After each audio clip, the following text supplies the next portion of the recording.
Rafael stands by the window. He is a man carved from granite, dressed in a sharp black three-piece suit that costs more than most men earn in a year. In the city, his word is absolute law. Thousands tremble at the mention of his name. But inside these walls, the Raven is a man defeated. He turns his gaze toward the corner of the room. There, bathed in the dim glow of a lamp, sits Anderson. The boy is a statue of flesh, strapped into a high-tech wheelchair. For 6 years, he hasn't moved a muscle. For 6 years, his eyes have been fixed on nothing. Rafael has spent millions on the world's best neurologists, yet the silence in the room remains unbroken. To the world, Rafael is a king. To his son, he is a ghost. The heavy, double-oak doors of the Cruz estate did more than keep the world out. They muffled the very passage of time. Inside, the air was perpetually chilled, smelling of expensive wax and the faint, biting scent of rubbing alcohol. Don Rafael Cruz, the man they called the Raven, moved through the grand foyer with a stride that demanded the floorboards not dare to creak. His shadow stretched long and jagged against the marble, a dark omen that preceded him into every room. To the cartels at the docks, that shadow meant death or debt. But as he crossed the threshold into the West Wing, the shadow seemed to shrink, losing its teeth. Anderson sat in the center of the solarium, a room designed for light that felt inexplicably dim.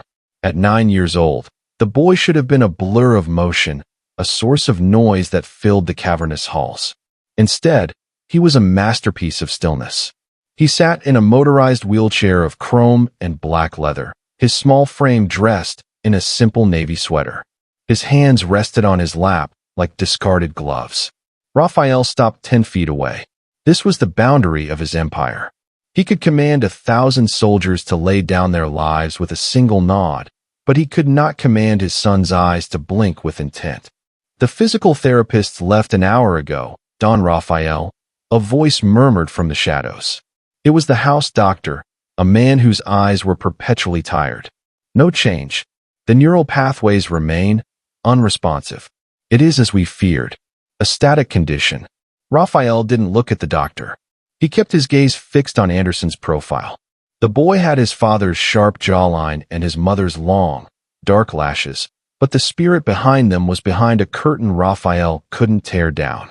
He approached the chair, the rhythmic click of his shoes the only sound in the suffocating silence. He reached out a hand, thick and scarred from a lifetime of violence, and hovered it over Anderson's shoulder. He wanted to squeeze, to shake, to demand the boy return to him. Instead, he merely adjusted the hem of the boy's sleeve. "He is not a condition, heiress," Rafael said, his voice a low, dangerous rasp that vibrated in the quiet room. "He is the heir to the Cruz name." "Of course, sir. But for 6 years, he has been absent." "Absent?" The word cut deeper than any blade.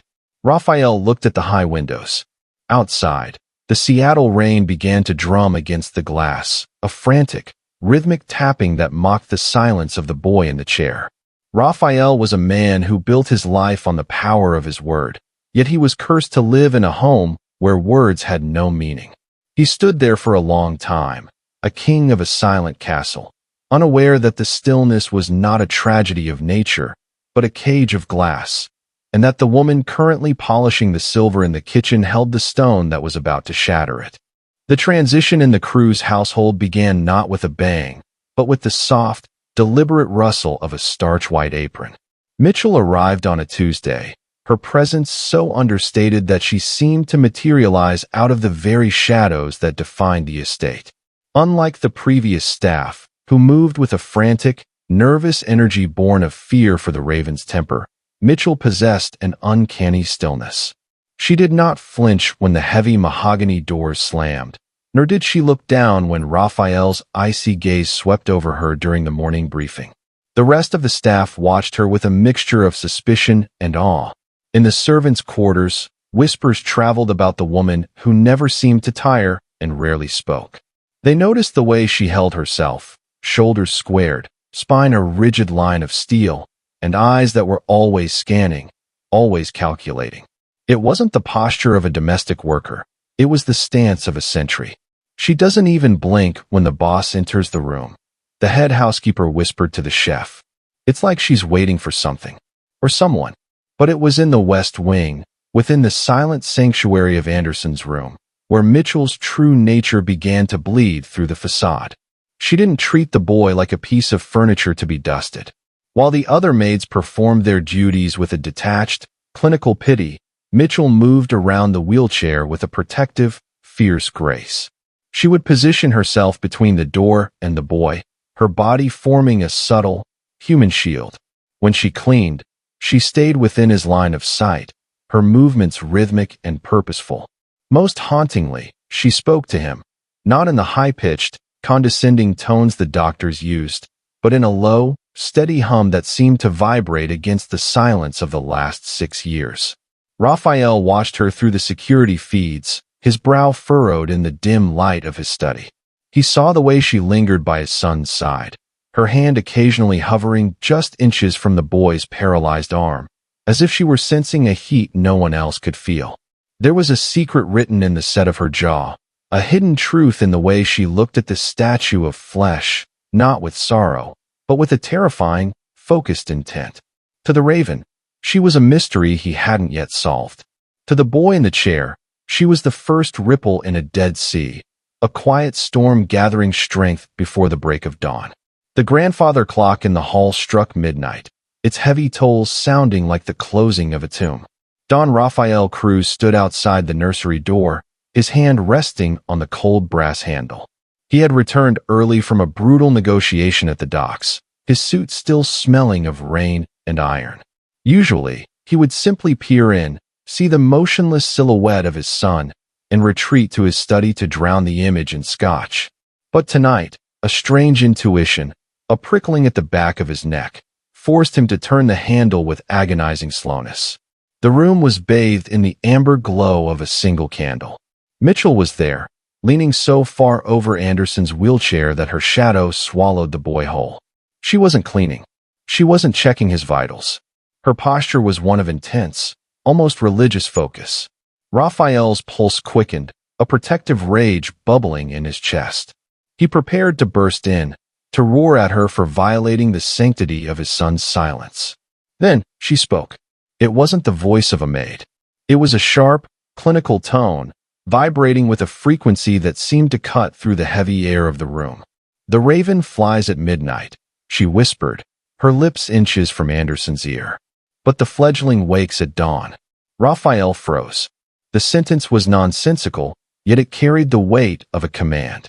He watched, breathless, as Mitchell reached out and pressed 2 fingers firmly against a specific nerve cluster at the base of Anderson's skull. "Protocol Alpha is void," she murmured. "Reconnect, Anderson. Find the light." The silence that followed was deafening, lasting only a heartbeat but feeling like an eternity. Then it happened. A sound like a sharp intake of breath hissed through the boy's teeth. Rafael's eyes widened, his knuckles turning white as he gripped the doorframe. Anderson's right hand, which had lain like a dead weight for 6 long years, suddenly spasmed. The fingers curled, scratching against the fabric of his navy sweater. It wasn't a random twitch, it was a deliberate, agonizing effort. Slowly, with a shaking frailty that broke Rafael's heart, the boy's small hand lifted off his lap and grasped the edge of Mitchell's white apron. The glass of scotch Rafael hadn't realized he was holding shattered against the marble floor. The sound cracked through the room like a gunshot. Mitchell didn't jump. She didn't scream. She simply turned her head, her gaze meeting Rafael's shocked, wide-eyed stare with a terrifyingly calm clarity. Anderson's head lolled slightly to the side. His eyes, usually vacant and glass-like, flickered with a spark of recognition. For the first time since the accident, the boy was looking at something. He was looking at her. "He's in there, Don Rafael," Mitchell said, her voice steady even as the boss of bosses trembled. "He's been in there the whole time. You've just been looking for him in the wrong language." The shards of the scotch glass lay between them like diamonds in the candlelight, but Rafael didn't look down. His heart hammered against his ribs, a violent rhythm he hadn't felt in years. He stepped into the room, his shadow towering over Mitchell, yet she didn't flinch. She kept one hand on Anderson's trembling fingers, anchoring the boy to the present. "Who are you?" Rafael's voice was a low, jagged rasp. "And what did you just do to my son?" Mitchell stood slowly, her posture shifting. The submissive tilt of a maid's head vanished, replaced by the cool, analytical gaze of a woman who had looked into the abyss and didn't care for what she saw. "I didn't do anything, Don Rafael. I simply bypassed the firewall." Rafael didn't wait for riddles. He lunged forward, grabbing her arm, his grip enough to bruise. But as he looked into her eyes, he saw a familiar darkness, a clinical coldness he had only seen in the high-level operatives of the Red Circle, the ghost cartel that dealt in information and human erasure. "You're not a maid," he hissed. "I ran a background check. Mitchell is a ghost." "Mitchell is a lie," she corrected, her voice devoid of fear. "My name is Dr. Elena Vance. 6 years ago, I was the lead neurologist for the Syndicate's Psychological Warfare Division. I didn't just study the brain. I learned how to lock it from the inside out. I was supposed to be executed when I tried to defect. Instead, I erased myself." Rafael released her, stumbling back as the weight of her words hit him. He looked at Anderson, whose eyes were still fixed on the space where Elena's hand had been. The realization was a physical blow to the gut. If she was who she said she was, then Anderson's condition wasn't a tragedy of nature. It was a masterpiece of design. "You're saying someone did this to him," Rafael whispered, the raven's fury beginning to burn through the shock. "Induced catatonia," Elena said, stepping toward a hidden panel in her medical kit. "A chemical and psychological loop. Someone didn't want him to die, Rafael. They wanted him to be a vegetable. They wanted to steal his future without the mess of a funeral." She looked at the door, her eyes narrowing as she sensed the house's heavy silence. "The background check you ran was meant to be found. I'll let you find it, because I'm the only person on this planet who knows the sentence required to wake him up. But we have to move fast. Whoever put him in this cage is still in this house, and they've been watching him fail for 6 years. When they see him move, they won't just watch anymore. They'll finish the job." The nursery felt smaller now, the shadows pressing in like physical weights as Elena Vance, the woman who had been a ghost, knelt beside Anderson's chair. Rafael watched her, his hand hovering near the Glock tucked into his waistband. The air was thick with the copper tang of the shattered Scotch glass and the terrifying realization that his son's silence was not a tragedy of fate, but a calculated act of war. "Look at his pupils, Rafael," Elena commanded, her voice devoid of the subservient lilt she had used for weeks. She shone a small penlight into Anderson's eyes. They didn't constrict, they remained fixed, dilated. "This isn't brain damage. It's a chemical deadlock. A neuroinhibitor called Siren 7. It was developed by the Syndicate to keep high-value targets conscious but incapable of motor function. They are locked inside their own minds, screaming in a room with no windows." Rafael felt a cold, predatory rage coil in his gut. "How?" he hissed. "My own doctors. Eris Thorne.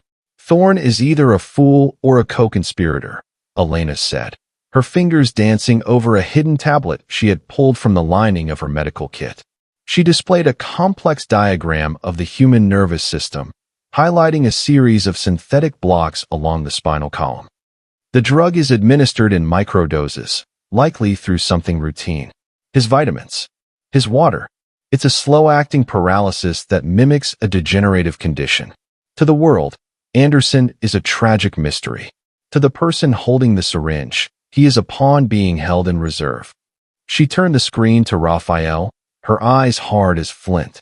"But the chemical is only half of it." "The sentence," I whispered, "that was the psychological trigger. A linguistic key I planted in the Syndicate's prototype years ago. It temporarily bypasses the inhibitor. It gave him back his hand for 10 seconds. But to break the cage permanently, we have to stop the source of the poison." Rafael's mind raced through the names of his inner circle, his captains, his lieutenants, even the household staff. He was the Raven, the man who saw everything, yet he had been blind to the serpent in his own nest. "They've been drugging a 9-year-old boy for 6 years, Rafael whispered, the sound more terrifying than a shout. "Because as long as he is broken, You are distracted, Elena replied. A king with a sick air is a king with a divided mind. They aren't just killing your son, Rafael. They are dismantling your empire, one drop of poison at a time. And the person doing it is someone he trusts. Someone who stands close enough to touch him every single day. Rafael looked at the door, then back at the boy who was once again slipping into a forced lethargy. The betrayal wasn't coming from the docks or the rival families in the south. It was breathing the same air he was. The Raven had found his enemy, and for the first time in 6 years, he had a weapon to fight back. The following morning, the atmosphere of the crew's estate shifted from a cold tomb to a battlefield of nerves. To break the cage around Anderson, Elena, still wearing the humble mask of Mitchell, insisted on a tactical charade. The traitor was watching, and any sudden medical miracle would be met with a lethal response. They needed a reason for Mitchell to be inseparable from the boy, one that the household would find scandalous enough to be distracting. Don Rafael played his part with the terrifying precision of a man who had spent decades masking his intentions. He summoned the senior staff to the grand dining hall, his presence like a thunderstorm held behind a glass wall. From this moment forward, Rafael's voice cut through the room, cold and absolute. Mitchell is no longer a maid. She is Anderson's primary caregiver. She is to be given unrestricted access to my son's wing, and her orders regarding his routine are to be followed as if they were my own. A ripple of stunned silence moved through the servants. Behind him, Elena stood with her head bowed, her eyes downcast in a perfect imitation of a woman who had used her position to worm her way into the boss's favor. Don Rafael, the head housekeeper, ventured, her voice trembling. She has no medical training. Dr. Thorne has already established. Dr. Thorne has established nothing but failure for 6 years, Rafael roared, slamming his fist onto the mahogany table. The blow echoed like a gunshot. I am tired of medical experts and their empty promises. This woman has a connection with my son. I've seen it. If any of you have a problem with my domestic choices, you can leave your keys at the door and pray I don't find you in the city tomorrow. The shocking change in routine served as the perfect smokescreen. Within hours, the mansion was buzzing with the salacious rumor that the Raven had taken the help as a mistress, using her care for the boy as a cover for their tryst. It was a lie that stripped Rafael of his dignity in the eyes of his peers, but it bought them the one thing money couldn't: privacy. Behind the locked doors of the West Wing, the affair was actually a grueling reclamation of a human life. While the household whispered about the scandal, Elena was busy. She flushed the tainted vitamins down the drain and began the painful process of neural stimulation. Rafael sat in the corner of the nursery, his Glock on his lap and his eyes fixed on the door. He watched as Elena whispered the code again and again, guiding Anderson's hand through agonizingly small circles. They were hiding a miracle behind a disgrace, waiting for the serpent to strike at the bait. The tension within the mansion was a living thing, coiled and ready to strike. While the household buzzed with the manufactured scandal of the Raven and the Maid, Rafael spent his nights in the dark corners of the nursery, watching Elena work. The deprogramming was slow, a meticulous peeling back of the chemical shroud that had smothered Anderson's mind for 6 years. He's fighting it, Rafael, Elena whispered, her face pale under the dim light. She held a small vial of clear liquid she had intercepted from the morning delivery of Anderson's therapeutic supplements. But the dosage was increased this morning. Someone is getting nervous. The mistress ruse bought us time, but it also signaled that the routine has changed. The snake is rattling its tail. Rafael took the vial, his eyes tracking the movement of his son's chest. Anderson's breathing was shallower than usual, a side effect of the increased neuroinhibitor. I've vetted everyone, Elena. The cooks, the guards, even Thorne's assistants. My men are loyal to the death. Loyalty is a matter of blood or money, Elena replied, pulling up a digital log on her tablet. I traced the supply chain for these supplements. They aren't coming from the pharmaceutical firm in Zurich. They're being rerouted through a shell company in the Caymans. A company called Corvus Holdings. Rafael froze. The air in the room seemed to turn to ice. Corvus, Latin for raven. It was a name he had gifted to only one person, a childhood nickname for the younger brother who stood in his shadow, the man who managed the crew's family's offshore accounts and legal interests. Julian, Rafael breathed, the name tasting like ash. Your brother has been the one signing the requisitions for 6 years, Elena said, her voice heavy with the gravity of the betrayal. He didn't just fund the accident that paralyzed Anderson. He's been the one ensuring the boy never wakes up to claim his inheritance. As long as Anderson is a vegetable, Julian is next in line for the throne. If the boy recovers, Julian becomes a footnote. A low, guttural growl escaped Rafael's throat. He looked at his son, the small, innocent life that had been used as a pawn by his own flesh and blood. The betrayal was absolute. Julian hadn't just plotted a coup. He had stolen 6 years of a child's life, watching his brother mourn a living corpse while he sat at his dinner table. Suddenly, the nursery door creaked. Rafael's hand was on his weapon in a heartbeat, his eyes turning into twin voids of predatory light. Julian stood in the doorway, a sympathetic smile plastered on his face, holding a fresh tray of water for the boy. Just checking in on the little soldier, brother, Julian said, his voice smooth as silk. And to see if our new guest needs anything. Rafael looked at the water, then at his brother's eyes. The raven didn't blink. He finally saw the serpent, and the hunt had begun. The air in the nursery shattered the moment Julian's eyes drifted from Rafael to the wheelchair. For a fleeting second, Anderson's hand, no longer a heavy weight of dead nerves, shifted beneath the blanket. It was a minuscule movement, but to a man who had spent 6 years ensuring that hand remained still, it was a death knell. Julian's sympathetic mask didn't just slip, it disintegrated, revealing the hollow, predatory hunger beneath.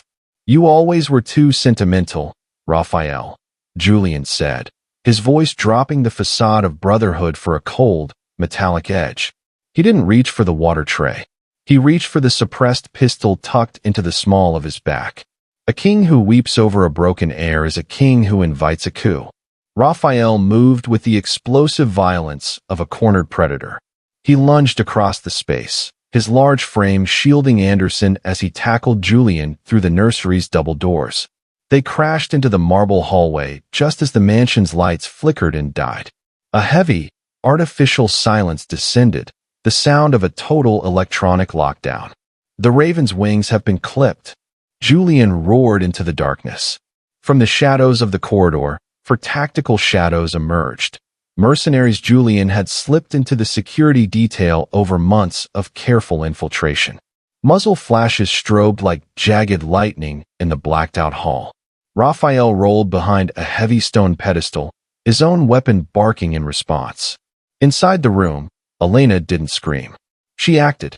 She threw herself over Anderson, dragging the wheelchair into the reinforced bathroom, the only room with a steel-lined door. Stay with me, Anderson, she hissed, her fingers finding the boy's pulse. This is the moment. The cage is breaking. You have to fight the fog.